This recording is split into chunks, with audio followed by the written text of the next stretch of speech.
Meus amados, nós vamos então abrir a palavra de Deus no livro de Êxodo, Êxodo capítulo 33. E faremos a leitura a partir do verso 1 ao verso 23.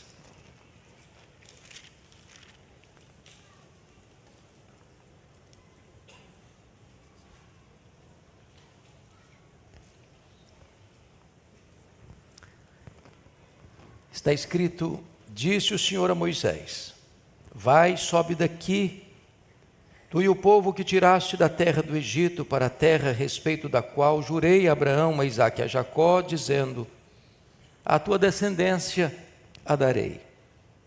Enviarei o anjo adiante de ti. Lançarei fora os cananeus, os amorreus, os heteus, os ferezeus, os heveus e os jebuseus. Sobe para uma terra que mana leite e mel.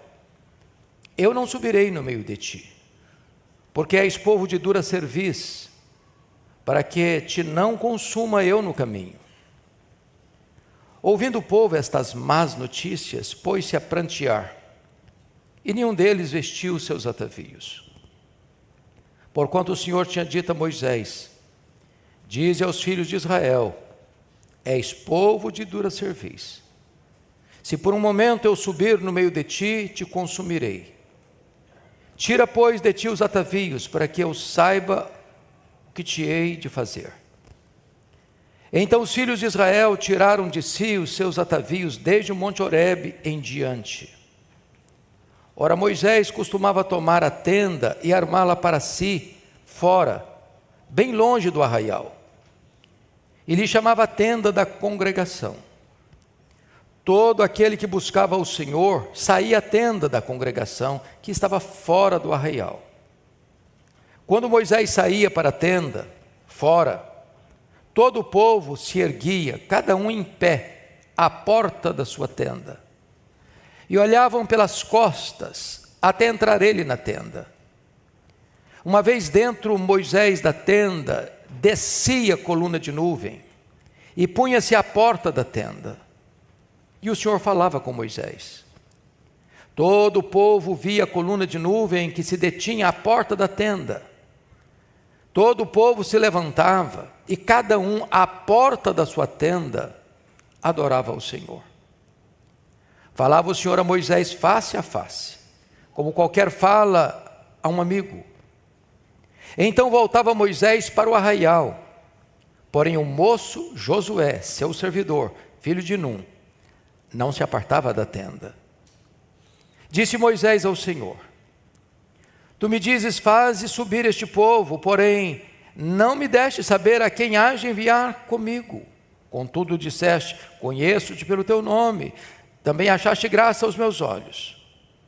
Agora, pois, se achei graça aos teus olhos, rogo-te que me faças saber neste momento o teu caminho, para que eu te conheça e ache graça aos teus olhos, e considera que esta nação é teu povo.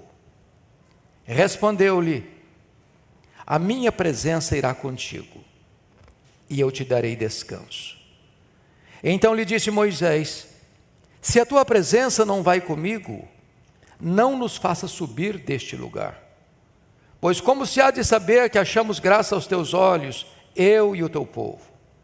Não é porventura em andares conosco, de maneira que somos separados, eu e o teu povo, de todos os povos da terra? Disse o Senhor a Moisés: farei também isto que disseste, porque achaste graça aos meus olhos, e eu te conheço pelo teu nome. Então ele disse: rogo-te que me mostres a tua glória. Respondeu-lhe: farei passar toda a minha bondade diante de ti, e te proclamarei o nome do Senhor. Terei misericórdia de quem eu tiver misericórdia, e me compadecerei de quem eu me compadecer. E acrescentou: não me poderás ver a face, porquanto homem nenhum verá a minha face e viverá. Disse mais o Senhor: eis aqui um lugar junto a mim, e tu estarás sobre a penha. Quando passar a minha glória, eu te porei numa fenda da penha, e com a mão te cobrirei, até que eu tenha passado. Depois, em tirando eu a mão, tu me verás pelas costas, mas a minha face não se verá. Peço à igreja, por favor, para ler em voz uníssona comigo os versos 14 e 15. Toda a igreja, versos 14 e 15. Vamos juntos. Respondeu-lhe: a minha presença irá contigo, e eu te darei descanso. Então lhe disse Moisés: se a tua presença não vai comigo, não nos faça subir deste lugar. Eu quero pensar com vocês hoje sobre o tema a busca pela presença manifesta de Deus. É um conceito teológico claro, que Deus é onipresente. Deus está em toda parte. Neste vasto e insondável universo, de mais de 93 bilhões de anos-luz, como dizia Abraham Kuyper, não há 1 centímetro sequer onde Deus não esteja presente. Porém, coisa bem distinta é a presença manifesta de Deus. Embora Deus está em toda parte, Deus não está em toda parte com a sua presença manifesta. Hoje celebramos 50 anos da nossa UMP. Hoje proclamamos as bênçãos que Deus nos concedeu nessa boa jornada até aqui. Temos tantos desafios pela frente, mas a maior necessidade da nossa UMP, a maior necessidade desta igreja, não é de coisas, não é de belos edifícios, não é nem mesmo de um orçamento robusto,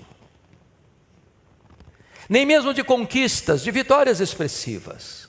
A maior necessidade desta igreja, a maior necessidade da minha vida, da sua vida, é da presença manifesta de Deus. Talvez pudéssemos situar bem esta passagem.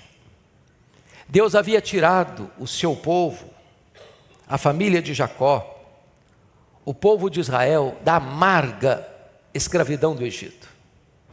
Deus havia demonstrado o seu poder, desbancando o panteão de deuses do Egito, através das 10 pragas. Deus abriu o mar vermelho e eles passaram a pé enxuto, e o mar tornou-se estrada para os israelitas e sepultura para os egípcios. Deus enviou maná do céu e fez brotar água da rocha para saciar o povo.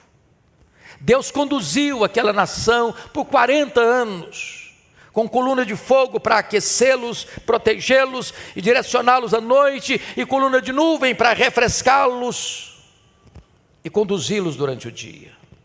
Deus derrotou os seus inimigos.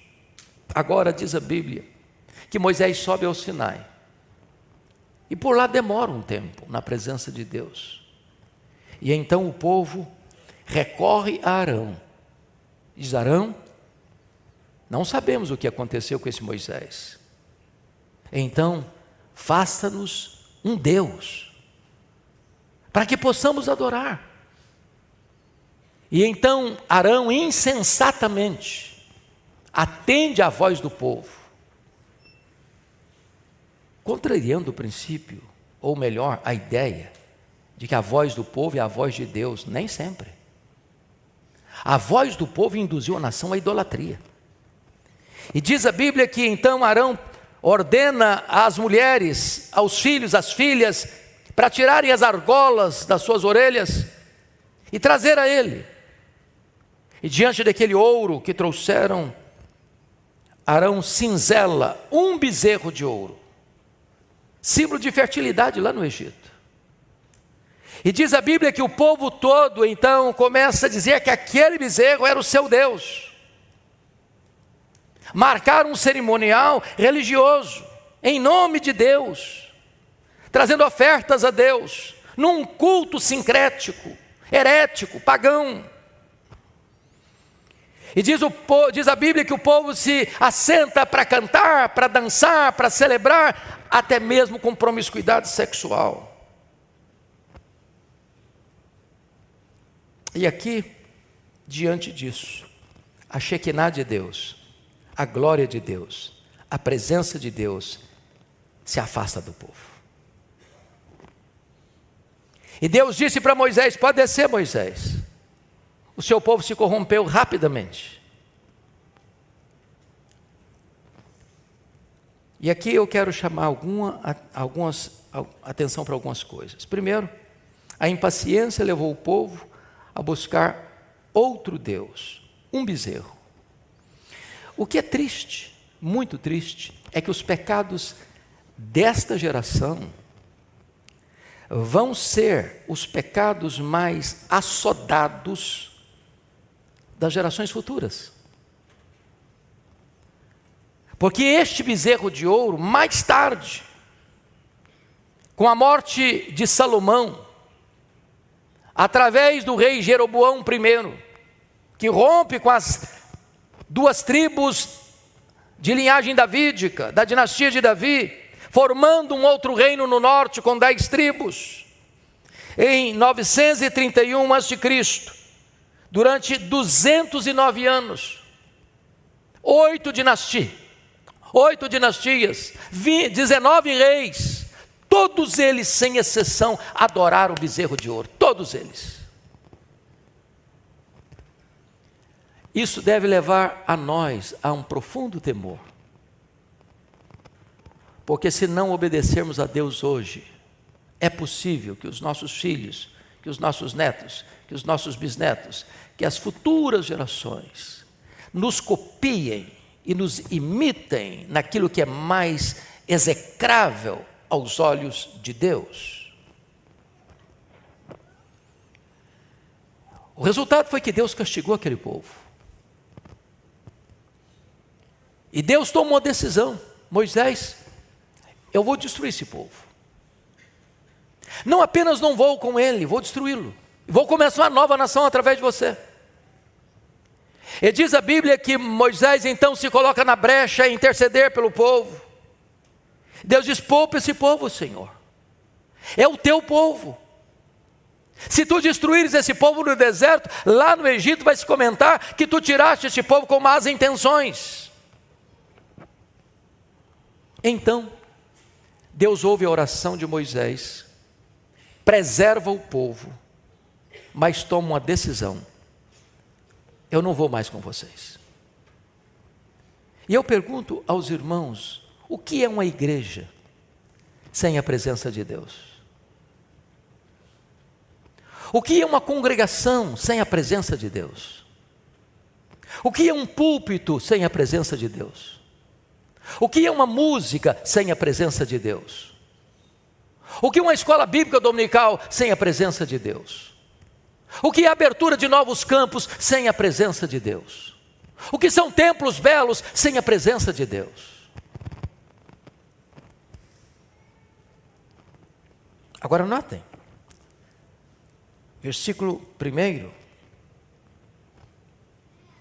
está escrito: disse o Senhor a Moisés: vai, sobe daqui, tu e o povo que tiraste da terra do Egito, para a terra a respeito da qual jurei a Abraão, a Isaque e a Jacó, dizendo: a tua descendência a darei. Deus está dizendo: eu não vou não, mas eu vou dar a terra, minha promessa está de pé. O que eu prometi a Abraão, a Isaque e a Jacó está de pé, a terra prometida vai ser de vocês. Mas o que é a terra prometida sem a presença de Deus? O que é Canaã sem a presença de Deus? O que é uma terra que emana leite e mel sem a presença de Deus? A maior necessidade daquele povo não era de uma terra que emana leite e mel, era da presença de Deus. Então, diz o verso de número 2: enviarei o anjo adiante de ti. Deus promete um anjo. Ô irmãos, um anjo é uma bênção. E não é um anjo, é o anjo. É artigo definido. Os anjos são espíritos ministradores em favor dos que herdam a salvação. Eles estão aí trabalhando em favor da igreja. Muitos dariam graças: oh, que bom, então nós temos um anjo, vamos embora. Mas Moisés disse: Senhor, a terra é boa, um anjo é importante, mas o que nós precisamos é da tua presença. Não é suficiente um anjo, mas Deus promete mais. Versículo 2, Deus promete: lançarei fora os cananeus, os amorreus, os heteus, os cerezeus, os heveus e os jebuseus. Deus está dizendo: eu vou dar promessa para vocês de livramento, de vitória. Os inimigos serão derrotados. Eu darei a terra, eu mandarei um anjo e eu darei vitória a vocês. E Moisés responde: não, Senhor, não, Senhor. Vitória é importante, derrotar os inimigos é importante, tomar posse da terra é importante, mas a nossa maior necessidade é da tua presença conosco.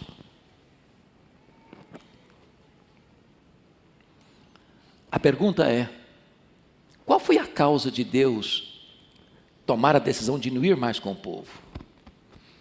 Versículo 3 diz assim: sobe para uma terra que emana leite e mel, eu não subirei no meio de ti, porque és povo de dura cerviz, para que te não consuma eu no caminho. Cerviz é esse pescoço, essa nuca, que estava enrijecida. Deus fala, Deus exorta, Deus ensina, Deus corrige, Deus disciplina, Deus torna a falar, e o povo não escuta, e o povo não obedece, o povo permanece no erro, o povo permanece no pecado, e a indisposição de obedecer. Sempre que nós temos qualquer indisposição de ouvir a voz de Deus e de obedecer a voz de Deus, isso nos impede, isso nos impossibilita de desfrutarmos da gloriosa e bendita presença de Deus. Então, diante desse fato, Deus diz: eu não vou mais com vocês. Isso gera arrependimento no povo. Por favor, observe comigo o versículo 4. Põe o 4, filho, na tela para toda a igreja ler comigo. Versículo 4. Vamos todos juntos? Ouvindo o povo estas más notícias, pôs-se a prantear, e nenhum deles vestiu seus atavios. É como se eles tivessem odiado o que tinham feito. Eles começam a chorar. Porque não adianta coisas, não adianta terra, não adianta anjo, não adianta vitória, se Deus não está presente com a sua presença manifesta.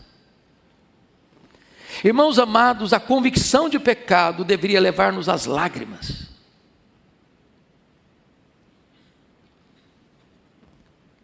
Não temos visto ultimamente choro pelo pecado.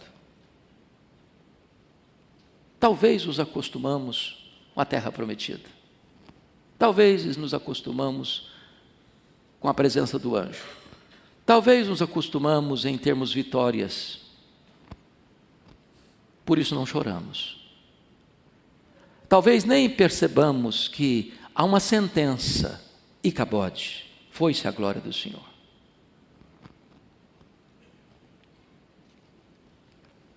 Então, diz o texto que eles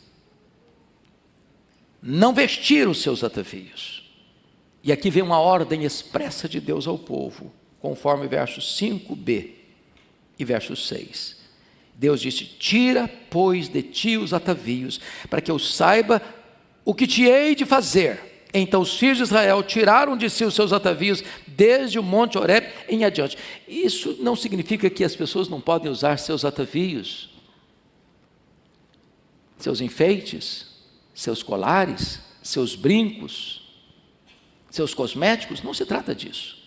O que Deus está dizendo é que aqueles atavios eram uma conexão entre eles e a idolatria. Aqueles atavios eram a ponte em que eles construíram para se rebelarem contra Deus e adorarem um ídolo feito pelas mãos deles. É preciso romper com o pecado a partir da raiz. Então, para Moisés não bastava apenas o povo chorar, o povo se arrepender, o povo não usar mais os atavios. Moisés queria mais. E por isso ele toma uma atitude solitária, mas uma atitude radical. E que atitude que ele tomou? Ele colocou a tenda longe, fora do arraial, E ele, sem alarde, sem holofote, sem propaganda, saía lá para a tenda para buscar a presença de Deus. E aqui está, meus irmãos, o primeiro fato de um grande avivamento. É que, num momento, alguém sente o fardo do povo. O fardo do povo. Pesando sobre os ombros. E ele toma a decisão de buscar a Deus, de orar ao Senhor. Se vocês lerem a história dos avivamentos, sempre começou assim: alguém sente o fardo. Foi o que aconteceu em Oxford em 1739, no grande avivamento da Inglaterra. Foi o que aconteceu em 1904, no país de Gales, com Evan Roberts. Foi o que aconteceu nos Estados Unidos em 1857, oportunizando a vinda do nosso missionário pioneiro para o Brasil. Moisés entendia uma coisa: precisamos buscar a Deus, para que a presença manifesta de Deus retorne a nós.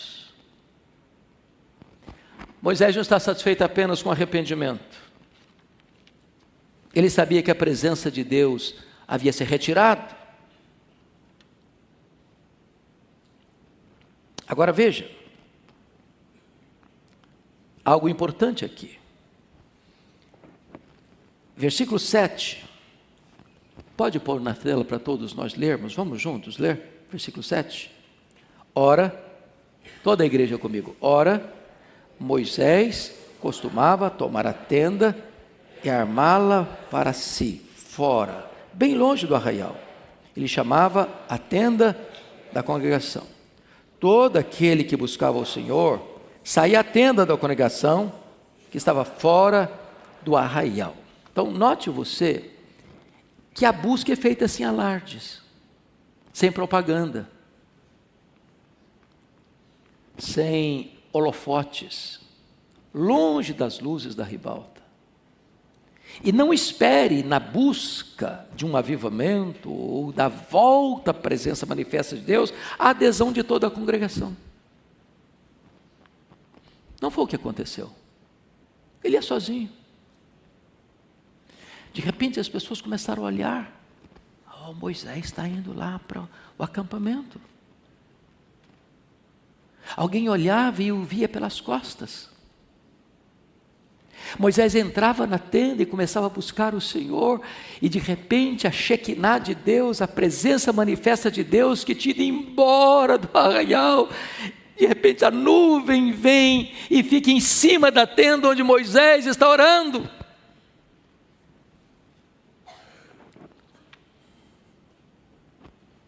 Ah, como nós ansiamos pela volta da presença manifesta de Deus.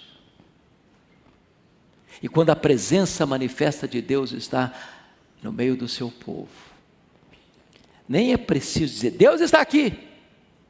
Porque às vezes a gente diz: Deus está aqui, e a pessoa chega e olha: cadê? Não estou percebendo, não estou notando. Vem que tem pão na casa do pão, e a pessoa chega e só vê receita de pão. Nós precisamos da presença manifesta de Deus. Por que ele colocou a tenda fora do arraial? Porque o arraial estava contaminado, poluído. Isso significa consagração. Mas o que fez o resto do povo? Versículo 8, por favor, vamos todos ler. Versículo 8, toda a igreja comigo. Quando Moisés saía para a tenda, fora, todo o povo se erguia, cada um em pé, à porta da sua tenda, e olhavam pelas costas, até entrar ele na tenda. Eu quero dizer para você que o despertamento da igreja começa exatamente quando uma pessoa sente o fardo, e começa a buscar: meu Deus, nós precisamos da tua presença, nós precisamos da tua presença, nós precisamos da tua Shekinah, nós precisamos da tua glória, Senhor.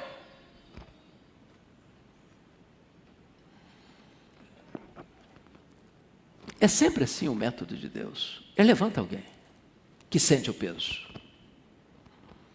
E o que vai acontecer? a presença de Deus volta. Lá na tenda. Veja o verso 9 comigo. Toda a igreja lendo. Uma vez, dentro Moisés da tenda, descia a coluna de nuvem e punha-se à porta da tenda, e o Senhor falava com Moisés. Não é a terra, não é um anjo, não é a vitória sobre os inimigos. A maior necessidade é da presença de Deus. Esta igreja, presbítero Alexandre, tem tido tantas vitórias, louvado seja Deus.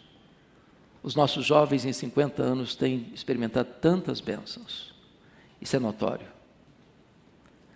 Mas nós precisamos muito mais do que isso. Nós precisamos da presença manifesta de Deus em nosso meio. Agora notem que Moisés está orando e a presença de Deus vem. E quando a presença de Deus vem sobre uma tenda, sobre uma pessoa, e se impacta as outras pessoas. Porque diz o texto que eles ficavam lá olhando de pé, e de repente olhando a nuvem da presença de Deus, da Shekinah de Deus sobre a tenda, eles começaram a adorar nas suas próprias tendas, a buscar a Deus. Era a presença manifesta produzindo adoração. E diz o texto no versículo 11, que falava o Senhor a Moisés face a face, com qualquer outro fala ao seu amigo. Então voltava Moisés para o arraial, ele estava na presença de Deus, e ele voltava dessa presença de Deus para falar ao povo lá no arraial. Mas Moisés sabe uma coisa, tem mais para nós, tem mais para nós, Deus tem mais para nós. E por isso diz o versículo 11, que o moço Josué, seu servidor, filho de Nun, não se apartava da tenda. E por que não se apartava da tenda? É porque Moisés disse o seguinte: tem mais, Deus tem coisas maiores para fazer, ele já fez maravilhas, ele já se manifestou, a nuvem chegou, a glória está presente, mas eu quero mais, e Deus tem mais para nós. E alguém continua na tenda, esperando tudo quanto Deus ainda tinha para eles. Eu quero dizer para você, meu amado irmão, minha irmã, Deus tem mais para você. Deus tem mais para você. Deus tem mais para nós. Aliás, para mim a oração mais audaciosa de toda a Bíblia é Efésios 3,19. Eu não encontro nenhum pedido mais ousado do que este. Paulo ora e pede para que sejamos tomados de toda a plenitude de Deus. Será que alguém ousaria pedir mais do que isto? Mas ele insere no verso seguinte: ora, aquele que é poderoso para fazer infinitamente mais do que tudo quanto pedimos ou pensamos, conforme o seu poder que opera em nós, a ele seja a glória na igreja em Cristo Jesus, agora e pelos séculos eternos. Para Deus não tem limites, ele pode fazer muito mais, infinitamente mais. Então aguardemos mais de Deus, mais de Deus, mais de Deus, da presença de Deus, da presença manifesta de Deus.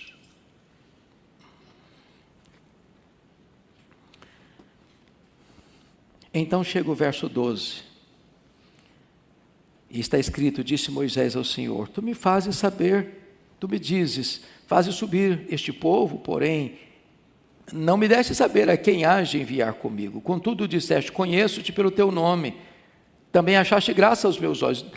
A glória desceu na tenda, mas Moisés queria mais, ele queria a presença de Deus caminhando com o povo.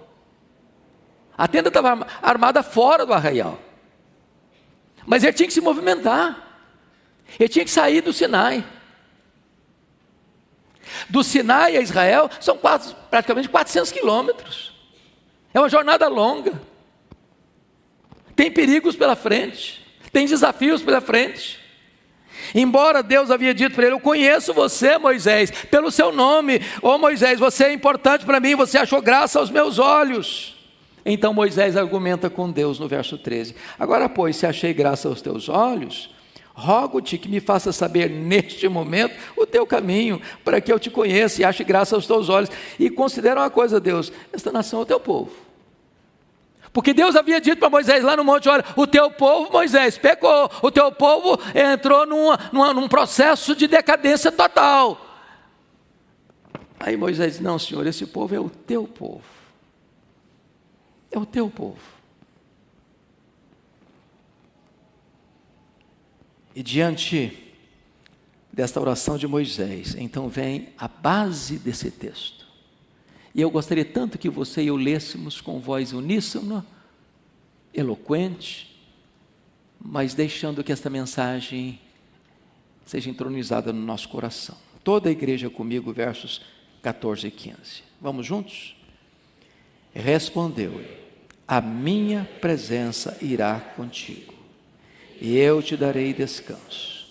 Então lhe disse Moisés: se a tua presença não vai comigo, não nos faça subir deste lugar. Nós temos uma longa jornada. E quem sabe Deus, por sua bondade, possa dizer para cada um de nós aqui hoje: a minha presença irá contigo.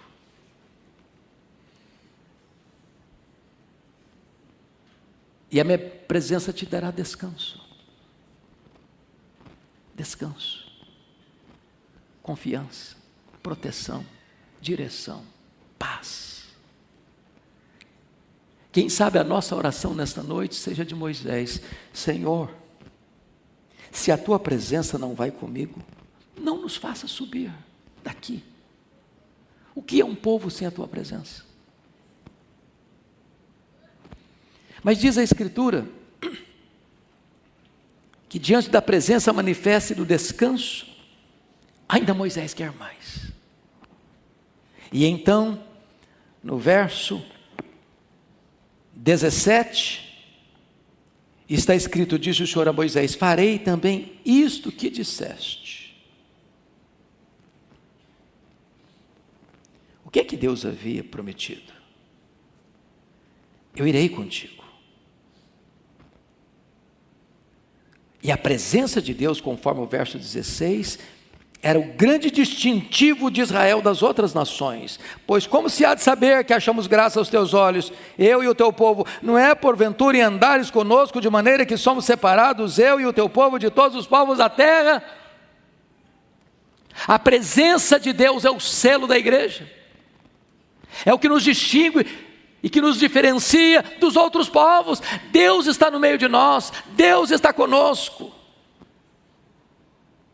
Então, versículo 19, versículo 18, ele disse: rogo-te que me mostres a tua glória.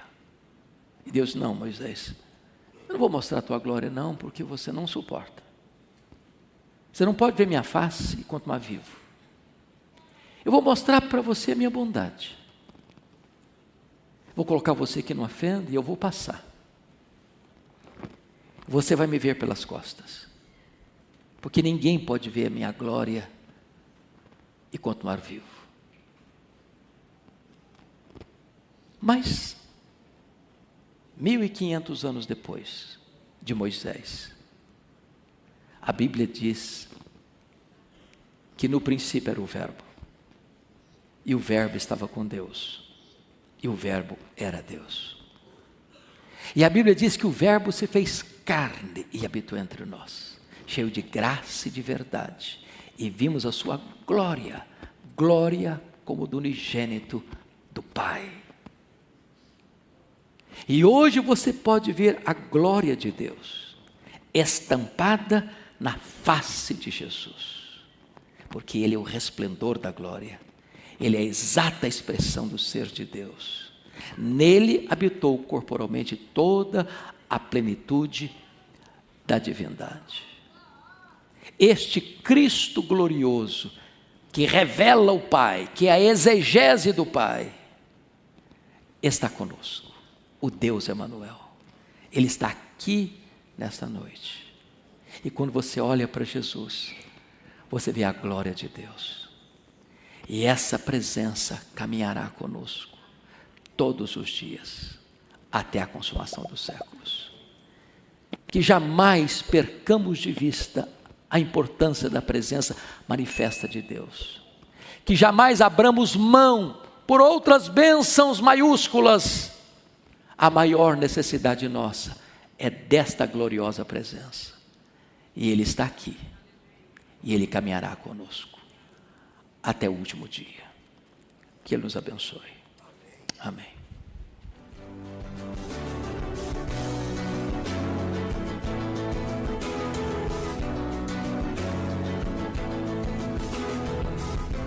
Palavra da Verdade, com Hernandes Dias Lopes.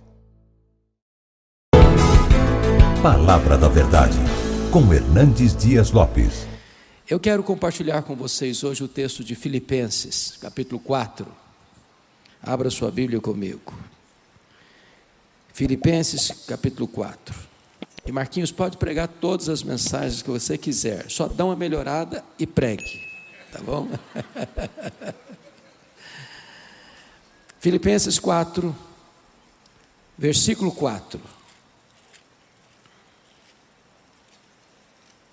Eu estou com a versão revista e atualizada. E nessa versão está escrito: alegrai-vos sempre no Senhor. Outra vez digo, alegrai-vos. Toda a igreja comigo, por gentileza. Alegrai-vos sempre no Senhor. Outra vez digo, alegrai-vos. Amém?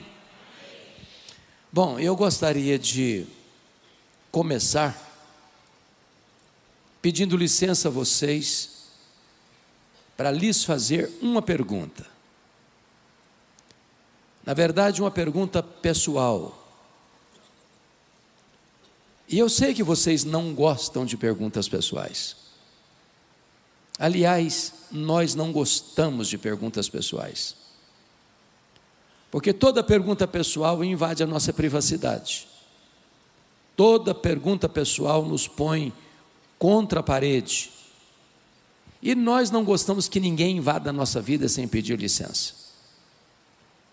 Mas vou lhe fazer essa pergunta como se nós estivéssemos numa conversa bem particular. E a pergunta é esta: você é uma pessoa feliz? Você é uma pessoa feliz? Bom, não precisa ter muita pressa para responder esta pergunta, porque ela não é tão simples e não é tão óbvia como parece. Eu explico. Em 1991, fomos à missão Kwasi-Zabanto, na África do Sul, onde aconteceu um grande avivamento, nos idos de 1966. E uma pessoa que nos acompanhava perguntou à esposa de um dos missionários daquela missão: você é submissa ao seu marido? A mulher deu uma resposta inteligentíssima. Ela respondeu assim: eu posso lhe garantir que meu marido me ama, mas se eu sou submissa a ele ou não, essa pergunta não tem que ser feita a mim, tem que ser feita a ele. E eu gostei da resposta. Então vou mudar a minha pergunta. Seu marido pode garantir que você é uma mulher feliz? Sua mulher pode garantir que você é um homem feliz? Lá em Provérbios 31, tratando da mulher virtuosa, diz que os filhos dela se levantavam e diziam assim: mamãe é uma mulher ditosa, mamãe é uma mulher feliz. Seus filhos podem dizer isso a seu respeito? Seus pais? Seus parentes? Seus vizinhos? Seus colegas de trabalho? Os membros da sua igreja podem dizer isso a seu respeito? Bom, é provável que a essas alturas você já esteja criando alguns mecanismos de defesa aí no seu coração, dizendo: pastor, está me fazendo essas perguntas porque não conhece a minha história, que se eu contar a minha vida, até pedra chora. Ou talvez você argumente: mas dá para ser feliz hoje? Num mundo estressado, guerras, violência, promiscuidade, confusão para todo lado. Dá para ser feliz? E quando penso nisso, vem à minha mente que o apóstolo Paulo escreveu essas palavras, não hospedado num hotel 5 estrelas em Roma, mas escreveu essas palavras preso, algemado, acusado injustamente pelos seus irmãos, os judeus. E apesar dessa circunstância tão carrancuda, ele diz: alegrai-vos sempre no Senhor. Outra vez digo, alegrai-vos. E ele nos ensina aqui 3 coisas. Primeiro, a alegria do cristão não é uma opção, é um mandamento. A alegria aqui não é substantivo, é verbo, e verbo no imperativo. Você e eu não temos o direito de sermos uma pessoa triste, porque ser uma pessoa triste é um pecado de desobediência a uma ordem expressa de Deus. Isso porque o evangelho que nos alcançou é boa nova de grande alegria. O reino de Deus que está dentro de nós é alegria no Espírito Santo. O fruto do Espírito é alegria. A ordem de Deus é alegrai-vos, e a alegria do Senhor é a nossa força. Agora, me permita outra pergunta. Você tem problema na sua vida? Ou só eu que tenho na minha? De vez em quando alguém fica doente na sua família também? Ou só lá em casa que fica? De vez em quando a grana fica curta na sua casa também? Ou só na minha que fica? Quando Paulo diz assim, alegrai-vos sempre, o que ele está querendo dizer? Ele está querendo dizer que a alegria do cristão não depende de circunstância, é ultra circunstancial. Porque estar feliz quando está tudo bem, até o ateu consegue. A grande questão é ser feliz, apesar das adversidades da vida. Notem que eu não perguntei se vocês estão felizes. Eu perguntei se vocês são felizes. Porque estar é uma situação momentânea. Ser é aquilo que é permanente. E eu ilustro.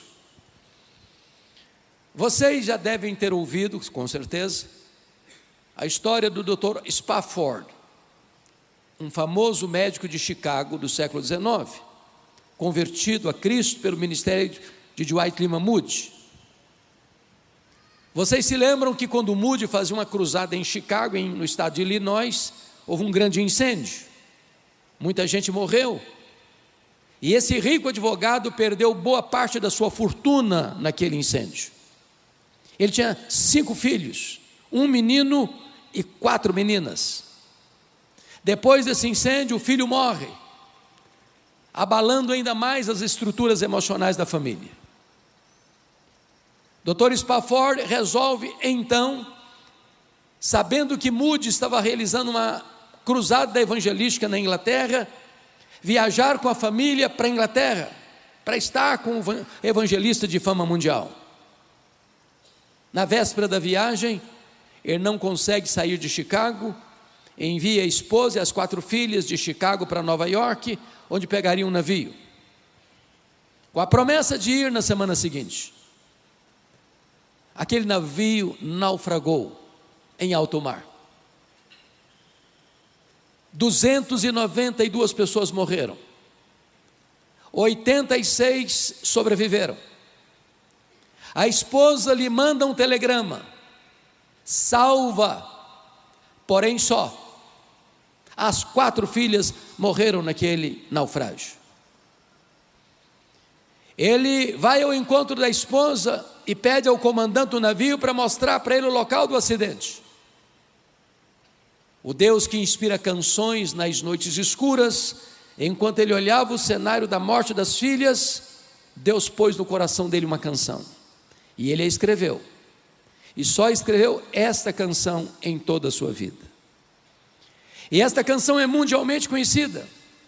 Cantamos essa canção ainda hoje. Se paz a mais doce me deres gozar, se dor a mais forte sofrer, ó seja onde for, tu me fazes saber que feliz com Jesus sempre sou. Sou feliz com Jesus, meu Senhor.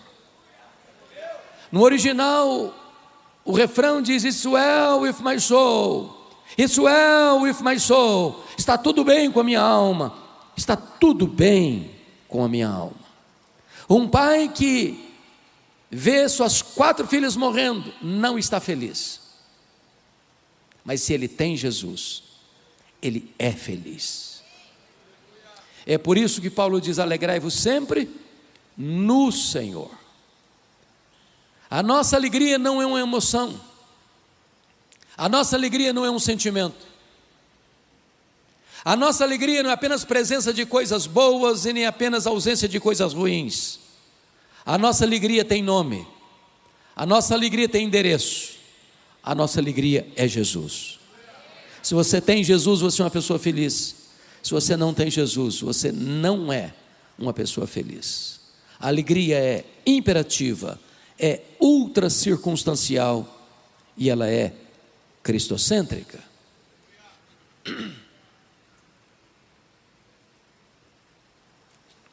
Mas você não precisa ser um grande entendedor da alma humana para perceber que nem todos os crentes salvos pela graça estão desfrutando desta alegria. Basta você olhar no semblante de alguns crentes, basta você conversar com eles por um pouco e você vai descobrir que há muito crente hoje, salvo, que tem uma aura de tristeza no rosto. A grande pergunta é: quem está roubando a alegria dos crentes? Quais são esses ladrões da alegria?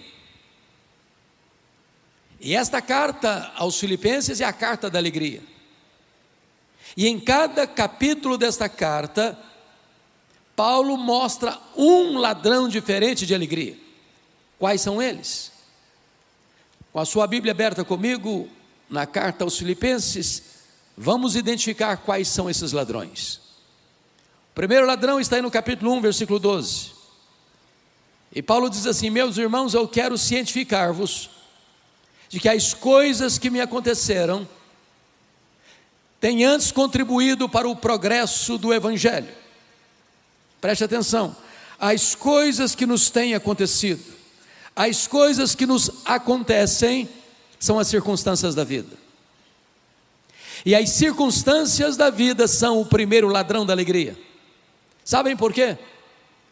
Porque as circunstâncias acontecem com você querendo você ou não, gostando você ou não, planejando você ou não. As circunstâncias acontecem ao arrepio da sua vontade, à revelia do seu querer, e às vezes botam a sua vida de ponta cabeça. É um acidente grave, é uma doença súbita, é um divórcio doloroso, é um luto traumático, é uma decepção amorosa, é a traição de um sócio da empresa, é um prejuízo financeiro radical, é uma situação que você nunca imaginou passar na vida, mas está passando. Pense comigo naquele pai, naquela mãe que cria uma menina com tanto desvelo, e o pai leva essa menina ao altar no dia do casamento, imaginando que ela vai construir um casamento feliz, para descobrir depois que essa menina casou com um homem rude, violento, que vai massacrar a vida emocional dessa moça, que vai fazer da vida dela um pesadelo, que vai agredi-la verbal, emocional, moral, psicológica e espiritualmente. E aquele casamento que começou tão feliz no altar, termina ferido e frustrado nas barras de um tribunal por um doloroso divórcio. Se você não tomar cuidado, se leva embora a sua alegria. Imagine um pai e uma mãe que criam um menino com todo amor. Daqui a pouco ele se envolve com más companhias na escola, se envolve com drogas, e toda a saúde emocional da família é abalada. Se você não tomar cuidado, isso leva embora a sua alegria.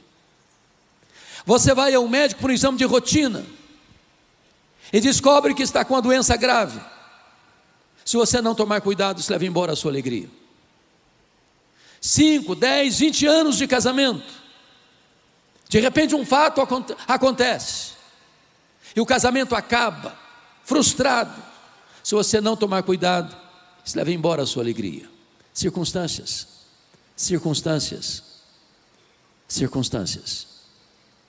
Quando Paulo diz assim: eu quero que vocês saibam que as coisas que me aconteceram não roubaram a minha alegria, mas contribuíram para o progresso do Evangelho.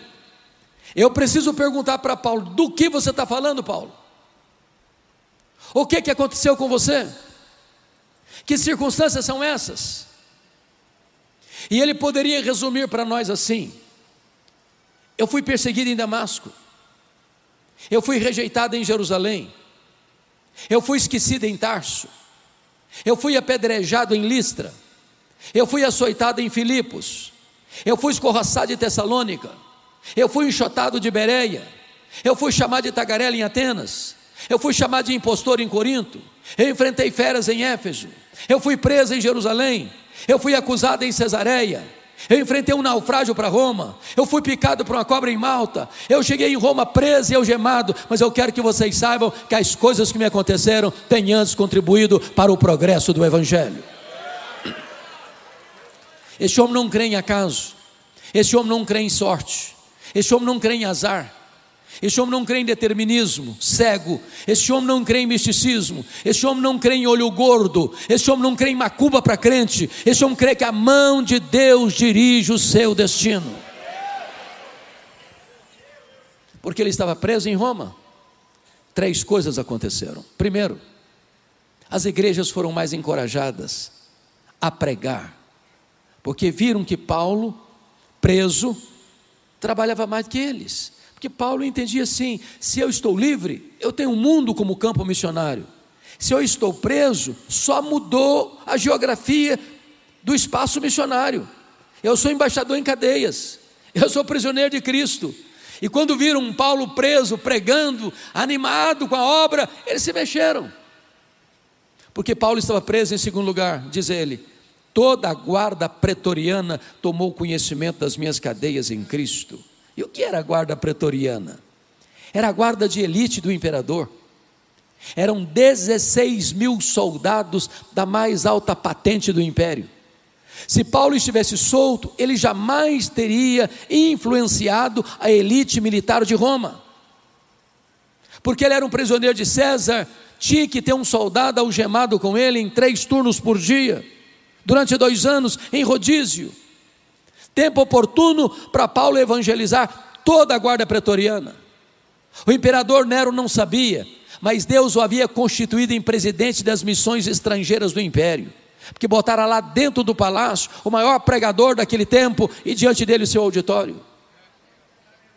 Se Paulo estivesse solto, ele jamais teria alcançado a elite militar de Roma, porque Paulo estava preso. Em terceiro lugar, ele não podia viajar, visitar as igrejas.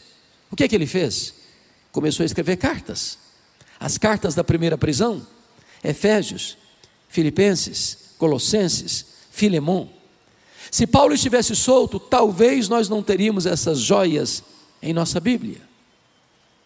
Isso significa que quando você olha para a sua vida e parece que está tudo de ponta cabeça, Deus pode estar escrevendo o capítulo mais importante da sua história.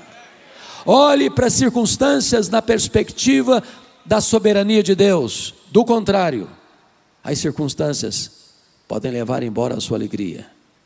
Olhe como Paulo olhou. Sabemos que todas as coisas cooperam para o bem daqueles que amam a Deus, daqueles que são chamados segundo o seu propósito. Vamos ao segundo ladrão da alegria. Confira comigo capítulo 2, versos 3 a 5.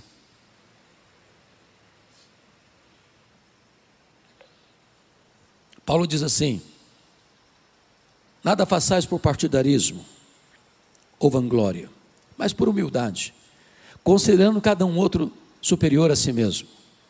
Não tem visto o que é propriamente seu, senão também cada qual que é dos outros. Tende em vós o mesmo sentimento que houve também em Cristo Jesus. O segundo ladrão da alegria são as pessoas. E eu preciso reconhecer que nós sofremos mais por causa de gente do que por causa de coisas. As pessoas nos fazem sofrer mais do que as circunstâncias. Sabem por quê? Porque as pessoas nos decepcionam. E nós decepcionamos as pessoas. Nós não viemos de uma família perfeita. Nós não somos uma pessoa perfeita. Nós não nos casamos com uma pessoa perfeita. Nós não temos filhos perfeitos. Nós não frequentamos uma igreja perfeita. Num dado momento ou noutro da vida, vamos ter motivos de queixas uns contra os outros. Daí, é impossível ter vida saudável, ter casamento saudável, ter família saudável, ter igreja saudável, sem o exercício do perdão. O perdão não é uma mera possibilidade, é uma necessidade vital. Sem perdão não tem saúde emocional. Sem perdão não tem saúde espiritual. Sem perdão não tem saúde física. Jesus chegou a dizer que se você não perdoar, você não pode orar. Aliás, Pedro disse que se você não tratar bem a sua mulher, suas orações são interrompidas. Se você não perdoar, você não pode trazer sua oferta ao altar. Se você não perdoar, você não pode ser perdoado. Se você não perdoar, você é entregue aos verdugos da consciência.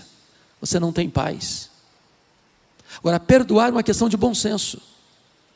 De bom senso. Porque se você guardar mágoa de alguém, isso é autofagia. Se é a mesma coisa de você beber um copo de veneno pensando que o outro é quem vai morrer. Quando você guarda mágoa de alguém, esse alguém vai botar um cabresto em você. Vai escravizar você. Você vai conviver com essa pessoa 24 horas por dia. Você vai chegar em casa cansado para tirar uma soneca e a pessoa deita do seu lado e vira o seu pesadelo. Você vai chegar em casa com fome, se assentar à mesa e a pessoa se assenta à mesa com você e tira o seu apetite. Você vai sair de férias com a família e a pessoa pega carona com você e estraga suas férias. A única maneira de você ser livre é espremer o pus da ferida e perdoar. Agora, perdoar não é fácil, mas é necessário. Ninguém perdoa porque foi bem formado, porque tem um temperamento ameno, ou até mesmo porque é membro da primeira Igreja Batista Lagoinha de Jundiaí. Perdão é uma obra da graça de Deus no nosso coração. Eu já passei, pastor Marcos, por muitas lutas e dores na vida. Mas a dor mais aguda que eu já senti até hoje aconteceu no dia 2 de agosto de 1982, ano que eu começava o meu ministério em Bragança Paulista. Meu irmão, eu sou caçula, meu irmão acima de mim, tinha feito no dia 1º de agosto 27 anos. No dia 2 de agosto, ele foi assassinado com 11 golpes de faca, todos mortais, pelo primo primeiro da sua mulher, pessoa criada conosco. Quando eu recebi o telefonema, a dor foi tão avassaladora que eu perdi a voz. Quando Deus restaurou minhas forças, a primeira palavra que Deus botou na minha boca foi esta: eu perdoo o assassino. Eu não tinha outra opção. Ou perdoava ou adoecia. Ou perdoava ou minha vida tornar-se-ia um inferno. Ou perdoava ou teria que abandonar o ministério. Mas eu posso lhes garantir que o perdão é maior que o ódio. O perdão cura. O perdão liberta. O perdão restaura. O perdão é a asepsia da alma, é a faxina da mente, é a alforria do coração. Mas eu só fui compreender verdadeiramente o que é perdão no dia que eu entendi uma parábola que Jesus contou. A parábola do credor incompassivo. Jesus contou que um rei acertava contas com seus súditos e encontrou um que lhe devia 10.000 talentos. Não tendo com que lhe pagar, o homem pediu misericórdia e clemência, e o rei perdoou a ele a dívida de 10.000 talentos. Aquele homem perdoado encontra um conservo que lhe devia 100 denários. Não tendo com que lhe pagar, pediu também paciência. Ele disse: eu não tenho paciência não, paga o que você me deve, senão eu boto você na cadeia. O rei ficou sabendo da história, chamou o homem de servo malvado. Eu perdoei a você 10.000 talentos, não pudeste perdoar o teu conservo 100 denários? Pois agora serás entregue aos flageladores, até que pagues o último centavo. E a parábola de Jesus termina assim: assim vosso Pai Celeste vos fará, se do íntimo não perdoardes uns aos outros. A parábola terminou, e eu não entendi quase nada. Quase nada. Sabe por que eu não entendi quase nada? Eu não sei quanto vale 10.000 talentos. Também não sei quanto vale 100 denários. Não é a moeda corrente dos nossos dias. Na verdade, Jesus não contou apenas uma parábola, não. Jesus contou uma hipérbole. Nenhum judeu podia dever no primeiro século 10.000 talentos. O que são 10.000 talentos? Um talento são 35 quilos de ouro. 10.000 talentos são 350.000 quilos de ouro. Para vocês terem uma ideia, todos os impostos da Galileia, Judeia, Pérea, Samaria, durante um ano, eram 800 talentos. 10.000 talentos eram todos os impostos da nação durante 13 anos. O salário de um trabalhador na época era 1 denário por dia. Para um homem ganhando 1 denário por dia, juntar 10.000 talentos, ele teria que trabalhar 150.000 anos. Aí você pergunta: mas por que Jesus contou uma parábola com uma cifra tão elevada? Porque este é o tamanho da sua dívida, da minha dívida, da nossa dívida com Deus. A nossa dívida é impagável, e Deus nos perdoou completamente. Agora, este homem perdoado não consegue perdoar o seu conservo 100 denários. O que são 100 denários? 3 meses e 10 dias de trabalho. Quem acabara de receber um perdão de 150.000 anos, não está liberando um perdão de 3 meses e 10 dias. 10.000 talentos são 600.000 vezes mais do que 100 denários. Quem acabara de receber um perdão 600.000 vezes maior, não está liberando um perdão 600.000 vezes menor. Sabe o que essa parábola quer dizer para nós? Nunca você pode dizer para alguém: eu não perdoo você. Você me feriu muito, você me machucou muito. A Bíblia diz que você e eu precisamos perdoar, assim como Deus em Cristo nos perdoou. E sabe o que a Bíblia diz mais? Que Deus perdoa os nossos pecados e deles não mais se lembra. E talvez você diga: pois é aqui que eu me encrenco, porque perdoar eu perdoo, mas esquecer eu não esqueço. E então preciso lhe perguntar, muito seriamente nesta noite: você não esquece mesmo? Porque se você não esquece, eu tenho uma boa notícia para lhe dar. Isso significa que você não tem amnésia. Porque quando a Bíblia diz que Deus perdoa e esquece, a Bíblia não está dizendo que Deus tem amnésia. Deus é onisciente. Deus não tem perda de memória. Então o que a Bíblia quer dizer que Deus perdoa e esquece? A Bíblia quer dizer que Deus nunca mais joga no seu rosto um pecado que já perdoou você. Deus nunca mais cobra de você uma dívida que já perdoou você. Então perdoar é lembrar sem sentir dor. O texto que nós lemos de Filipenses 2, 3 a 5, é muito emblemático. Porque a igreja de Filipos, pastor Marcos, era a melhor igreja do Novo Testamento no que tange a cooperação com o ministério de Paulo. Foi a única igreja, pastor Joel, que se associou com Paulo, quando ele foi a Tessalônica, quando ele estava em Corinto, quando ele estava em Roma. Era uma igreja missionária, visionária, abençoadora. Portas para fora, aquela igreja era uma bênção. Portas para dentro, o pau quebrava. Capítulo 4, verso 2, tinha duas irmãs, duas líderes da igreja, batendo cabeça, desentendidas uma com a outra, brigando dentro da igreja. Rogo a Evódia, rogo a Sintique, pensem em concordiamento no Senhor. Eu vou falar baixo, pastor, porque tem mulheres no auditório, e eu não quero sensibilizá-las. Quando as mulheres começam a brigar na igreja, é porque a coisa está feia mesmo. Lá em Filipos as mulheres estavam brigando. As líderes. Tinha gente na igreja de Filipos que trabalhava desde que ele aparecesse. Os holofotes estivessem nele. Vanglória. Tinha gente na igreja de Filipos que trabalhava desde que o grupinho dele aparecesse. Partidarismo. Tinha gente na igreja que era narcisista, só pensava nele mesmo e não no que era dos outros. Tinha gente que eu estava dizendo assim para Paulo, você que não está aqui, Paulo, tem gente nessa igreja aqui que dá azia em copo de bicarbonato. Não dá não, Paulo, não tem jeito não.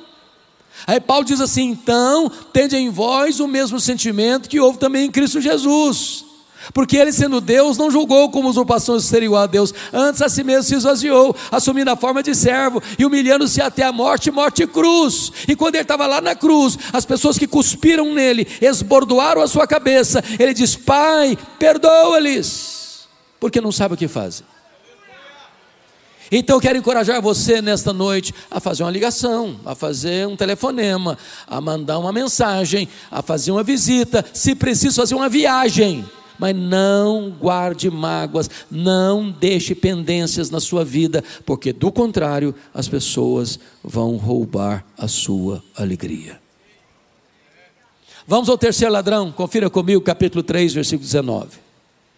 O destino deles é a perdição, o Deus deles é o ventre, a glória deles está na sua infâmia, visto que só se preocupam com as coisas terrenas.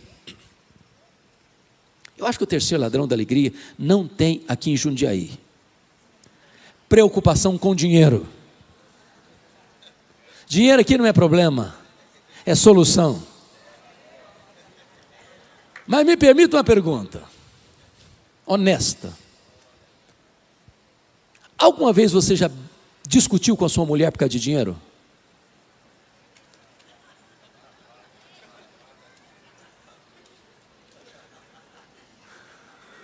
Alguma vez você já discutiu com o seu marido por causa de dinheiro? Se você falar para mim que nunca, eu vou duvidar da sua honestidade. Porque as pessoas discutem por causa de dinheiro. Porque tem muito dinheiro. Porque tem pouco dinheiro. Porque não tem dinheiro nenhum. Sempre discutem. O dinheiro é o maior pomo de discussão da família contemporânea. O dinheiro é mais do que uma moeda, o dinheiro é um ídolo, o dinheiro é mamon. É uma entidade espiritual. A única entidade que Jesus chamou de Senhor não foi César, não foi o diabo, foi dinheiro. Ninguém pode servir a dois senhores, a Deus e as riquezas. O grande problema é que algumas pessoas só se preocupam com as coisas terrenas. Levantam de madrugada, vão dormir tarde, comem penosamente o pão que granjeiam, não tem tempo para Deus, não tem tempo para o cônjuge, nem tem tempo para os filhos, não tem tempo para a família, não tem tempo para a igreja, porque só se preocupam com as coisas terrenas. Por causa do amor do dinheiro, tem gente que mente, tem gente que mata, tem gente que morre, tem gente que corrompe, tem gente que é corrompida, tem gente que vende a alma para o diabo para ficar rico, porque só se preocupam com as coisas terrenas. O Dr. Toncini, no seu livro O Lado Oculto da Globalização, diz que nós vivemos hoje no que nós chamamos de aldeia global, de uma economia global. E ele tem razão. Nenhum país, por mais rico que seja, é totalmente autossuficiente em todas as áreas. Por exemplo, dá um abalo lá na Bolsa de Valores de Singapura ou Nova York, você sente o tremor agora no seu bolso. Economia global. Talvez um exemplo clássico disso foi a crise imobiliária dos Estados Unidos no ano 2008, que vocês acompanharam. Os bancos emprestaram mais dinheiro do que podiam, a bolha estourou, a economia entrou em colapso e o mundo inteiro sofreu os esbarros. Eu sou capixaba. O estado do Espírito Santo, vocês sabem, é hoje talvez o maior produtor de rochas ornamentais do mundo, de granito. Muitos donos de pedreira no meu estado quebraram em 2008, por causa da crise imobiliária dos Estados Unidos. Nessa economia globalizada, mais de 50% das riquezas do planeta estão nas mãos de pouco mais de 100 empresas particulares. Há empresas mais ricas do que nações. A Toyota é mais rica do que a África do Sul. A GM é mais rica do que a Noruega. O Walmart é mais rico do que dezenas de países. O grande problema da economia globalizada é que as pessoas querem mais do seu tempo e mais do seu dinheiro. E nós tivemos que entrar de cabeça nessa realidade do consumismo. Por exemplo, na década de 50, nós consumíamos 50 vezes menos que consumimos hoje, na década de 50. Não éramos menos felizes por isso. Na década de 70, 70% das famílias dependiam de 2 rendas para manter toda a família. Hoje, mais de 70% das famílias dependem de 2 rendas para manter o mesmo padrão. Ou seja, o luxo do ontem tornou-se necessidade do hoje. Eu já vi, vocês também, uma criança que não sabe falar papai e mamãe ainda, ganhar um telefone celular de alto nível. Eu não sirvo de padrão, não sirvo mesmo. Que eu fui criado na roça, pé no chão, pé descalço. Que me lembre, eu só tive um brinquedo comprado em loja, um carrinho de plástico, notinha de rodapé. Meu pai não me precisou levar para qualquer problema de terapia, por crise existencial ou emocional por isso. Eu sobrevivi. Hoje, uma criança nasce, ela já tem mais brinquedo que ela consegue brincar a vida inteira. Hoje você dá um brinquedo para uma criança, ela brinca longas 2 horas, encosta no canto, é sucata e quer outro. E se você não der, ela entra em crise emocional, tem que levar para o psicólogo. Eu tenho um amigo que tem 3 mulheres.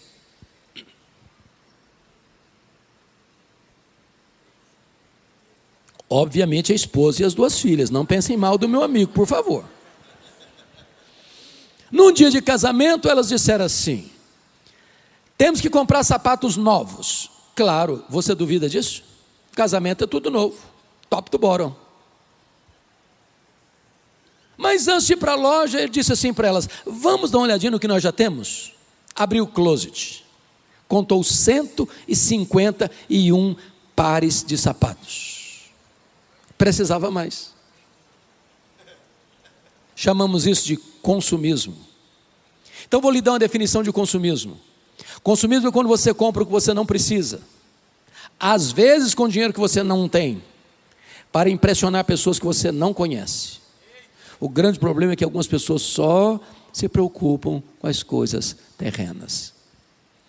John Rockefeller, que foi o primeiro bilionário do mundo, diz que o homem mais pobre que ele conhecia era o homem que só tinha dinheiro.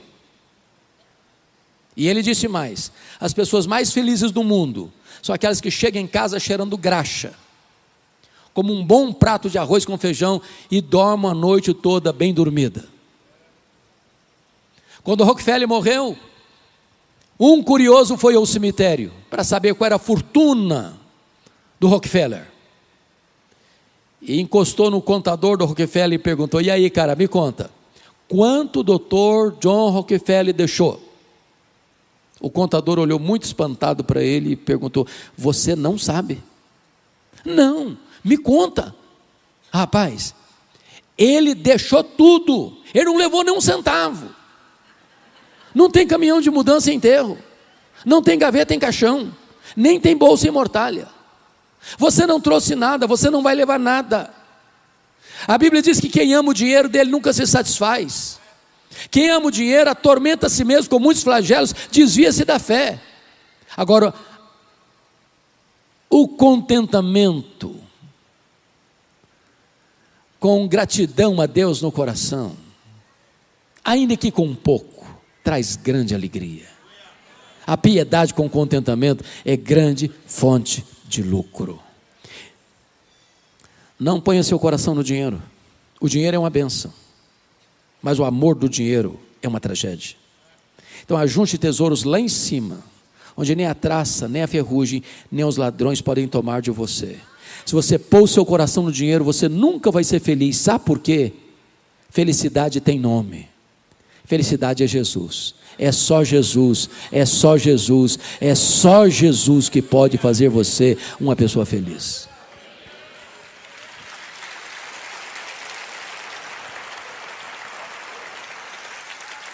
Vamos ao quarto ladrão da alegria, capítulo 4, versos 6 e 7. Paulo diz assim: não andeis ansiosos de coisa alguma, em tudo, porém, sejam conhecidas diante de Deus as vossas petições, pela oração e pela súplica com ações de graças. E a paz de Deus, que excede todo entendimento, guardará o vosso coração e a vossa mente em Cristo Jesus. O quarto ladrão da alegria é a ansiedade. E eu preciso fazer uma pergunta bem pessoal. Você conhece alguma pessoa ansiosa?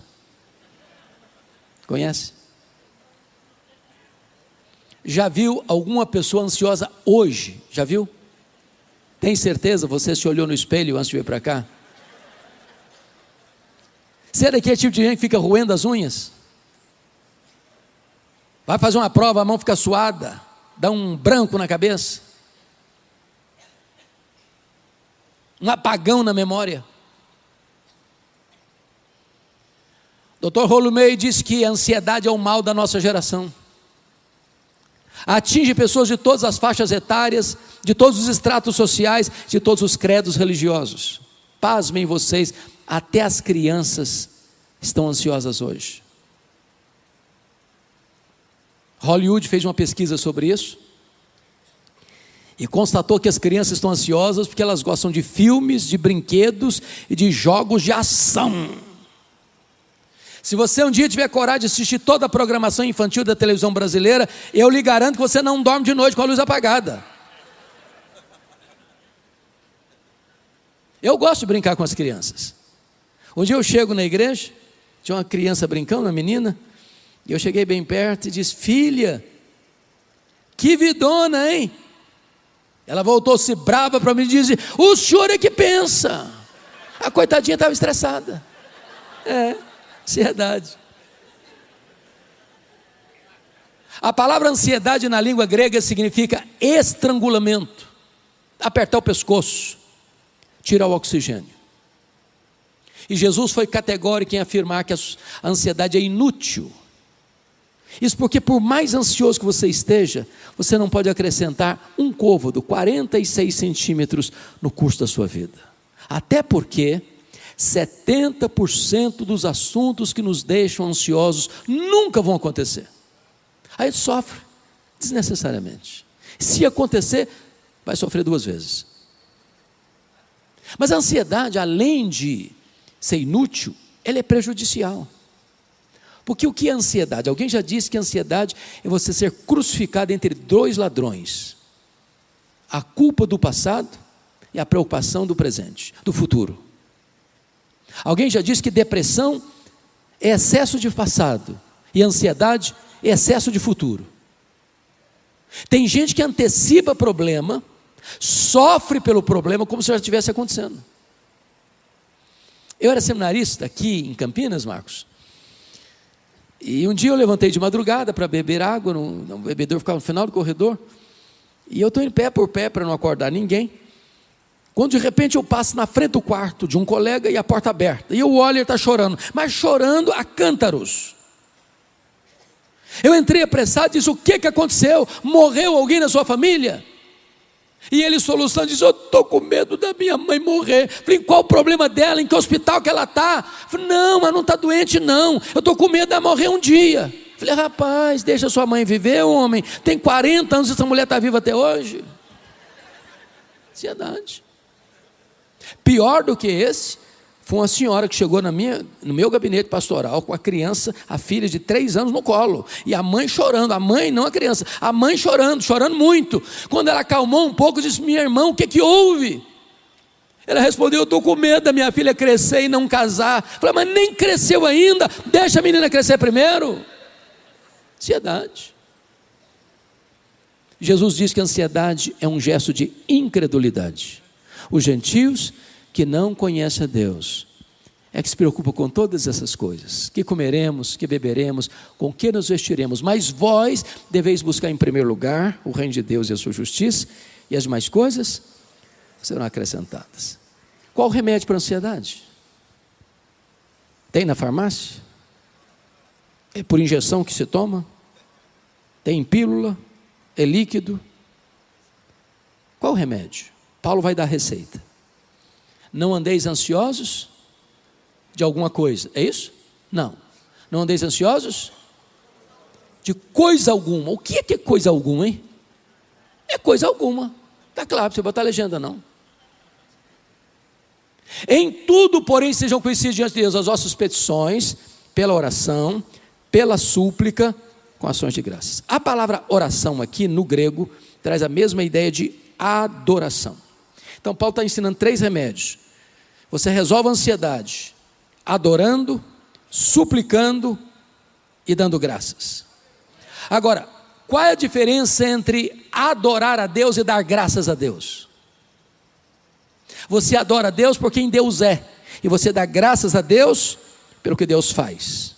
Então eu vou fazer uma oração de adoração para resolver o problema da minha ansiedade. Eu chego para Deus e digo assim: meu Deus, eu quero te adorar.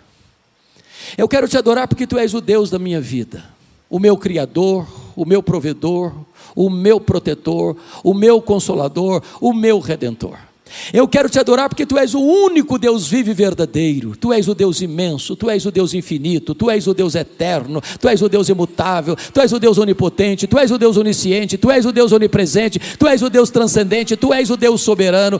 Eu quero te adorar porque tu és o Deus justo, verdadeiro, santo e misericordioso. Eu quero te adorar porque tu és a minha alegria, porque tu és a minha paz, porque tu és a minha justiça, porque tu és a minha herança, porque tu és a razão da minha vida, em nome de Jesus. Amém. Aí eu termino essa oração e digo assim: meu Deus, mas eu estou tão ansioso, Senhor. Não combina mais. Quem é o seu Deus? Quão grande é o seu Deus? O povo que conhece a Deus é um povo forte, diz a Bíblia. O seu Deus é aquele que mediu as águas na concha da sua mão. O seu Deus é aquele que mede o pó das montanhas em balança de precisão. O seu Deus é aquele que mede os céus a palmos. O seu Deus é aquele que espalha as estrelas no firmamento, e por ser forte em força e grande em poder, quando a chama nenhuma delas vem a faltar. O seu Deus é aquele que olha para as grandes nações da terra e considera todas elas como um pingo que cai num balde, como um pó numa balança de precisão, como um vácuo, como nada, como menos que nada. Este é o seu Deus, este é o seu Pai, que está lhe dizendo: não andeis ansiosos de coisa alguma. Você resolve a ansiedade quando você chega diante de Deus com a sua necessidade. Ele ama você, Ele conhece o seu nome, Ele sabe o seu endereço, Ele conhece o seu passado, Ele conhece o seu presente, Ele conhece o seu futuro, Ele conhece o que você está precisando. Apresente a Ele a sua necessidade e Ele tem cuidado de você. Mas Paulo diz: você resolve a ansiedade quando você começa a dar graças a Deus. Dar graças a Deus. E vocês: mas como dar graças a Deus? Eu estou passando por tanta luta. Então pare um pouquinho para pensar comigo. Quanto vale as suas pernas? Quanto vale? Quanto vale os seus braços? Quanto vale? Quanto vale você ter um cérebro que está funcionando? Quanto vale? Quanto vale seus olhos? Você está enxergando? Quanto vale? Quanto vale você estar escutando? Quanto vale? Quanto vale você ter 2 pulmões e não estar numa máquina de respiração mecânica? Quanto vale? Quanto vale você ter 2 rins e não estar numa máquina de hemodiálise? Quanto vale? Quanto vale o seu coração estar bombeando vida para o seu corpo? Quanto vale? Quanto vale você ter um estômago que processa os alimentos e traz saúde para o seu corpo? Quanto vale? Quanto vale você ter uma casa para morar? Quanto vale você ter uma cama para dormir? Quanto vale você ter uma mesa com pão com fartura? Quanto vale você ter amigos? Quanto vale você ter família? Quanto vale você ter a igreja de Jesus? Quanto vale você ter seu nome escrito no livro da vida? Quanto vale você ter Jesus como seu salvador pessoal? Pare de murmurar, pare de reclamar e comece a dar graças a Deus, e não haverá mais espaço para ansiedade na sua vida. A paz de Cristo, que excede todo entendimento, guardará o vosso coração e a vossa mente em Cristo Jesus. Sabe por quê? A ansiedade é um pensamento errado e um sentimento errado. A palavra guardará aí no grego é montar guarda, montar sentinela. Deus coloca uma soldadesca divina ao redor da sua cabeça e do seu coração, e a ansiedade não pode entrar mais. É por isso que Paulo podia dizer de dentro de uma prisão: alegrai-vos sempre no Senhor. Outra vez digo, alegrai-vos. E eu termino dizendo, querido Marcos, que certa feita eu fui ouvir um famoso pregador. Fui com muita expectativa. E aquele pregador disse o seguinte: o projeto de Deus na sua vida não é fazer você feliz, é fazer você santo. E eu fiquei chocado com a declaração. Eu entendi parte. Sede santos, porque eu sou santo, mas a outra parte eu não entendi. Não entendi. E fui pesquisar. E descobri a resposta. Quem melhor entendeu isso, penso eu, foram os nossos irmãos puritanos da Inglaterra do século 17. Eles fizeram a seguinte pergunta: qual é o fim principal do homem? E eles responderam: o fim principal do homem é glorificar a Deus e gozá-lo para sempre. Aí eu tenho que concordar com o pastor batista John Piper, quando ele diz o seguinte: o problema do homem não é a busca do prazer, não é a busca da felicidade. O problema do homem é contentar-se com a felicidade pequena demais, terrena demais, limitada demais, quando Deus nos criou e nos salvou para a maior de todas as felicidades: a felicidade de amá-lo, a felicidade de glorificá-lo, a felicidade de fruí-lo, a felicidade de estar na presença dele, porque é na presença de Deus que tem plenitude de alegria. Então quero dizer para vocês nesta noite que Deus quer que você seja muito feliz, abundantemente feliz, maiusculamente feliz, superlativamente feliz, eternamente feliz. Alegrai-vos sempre no Senhor. Outra vez digo, alegrai-vos. Mas eu termino pedindo permissão a vocês para lhes fazer uma pergunta. Na verdade, uma pergunta pessoal. E eu sei que vocês não gostam de perguntas pessoais. Aliás, nós não gostamos de perguntas pessoais, porque toda pergunta pessoal invade a nossa privacidade. Toda pergunta pessoal nos põe contra a parede. E nós não gostamos que ninguém invada a nossa vida sem pedir licença. Mas vou lhe fazer essa pergunta como se nós estivéssemos numa conversa bem particular. E a pergunta é esta: você é uma pessoa feliz? Que Deus nos ajude a dar essa resposta nesta noite.